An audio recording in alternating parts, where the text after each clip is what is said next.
Change could be on the horizon for the local branch of the NAACP. It depends, of course, on who gets elected as the president of the Lee County chapter this weekend. Considering the painful moments following the killings of George Floyd, Breonna Taylor, and others, this year takes on special significance. Our Rachel Lloyd spoke with both candidates about how they would plan to address those tragedies and keep them from happening here. Rachel? James Muwakkil, who's been president for the last 12 years, says he'll continue to push for police reform both locally and nationally. His opponent, Earl Sparrow, says if he's elected, he'll start by reuniting the black community.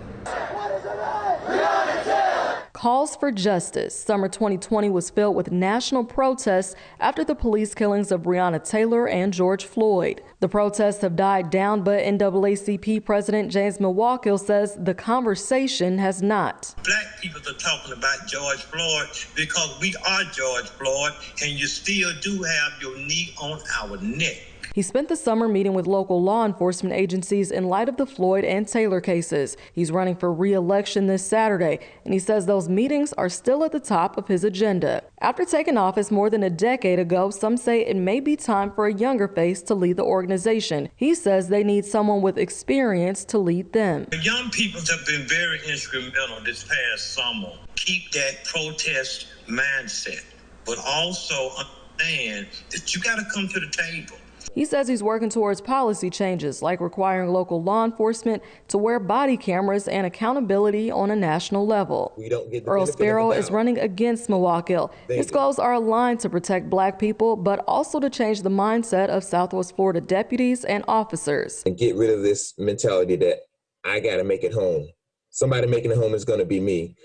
Shoot first, and I know that the police union got my back, so I'm good. We have to get rid of that mentality here. If elected, he plans to prioritize engagement, bringing in more members to the Lee County NAACP branch. Having a First Friday Zoom call, talk about what's going on, First Friday concerts or poetry things. There's opportunities to re-engage people. Muwakkil also pointed out the lack of black leadership in local law enforcement agencies. He says he'll continue to push for that if re-elected. He also says he'll push for additional seats on Lee County Commissioners Board. He says hopefully that'll bring in the first black board member to properly represent areas that have been overlooked, like Lehigh Acres. Rachel Lloyd, Fox 4.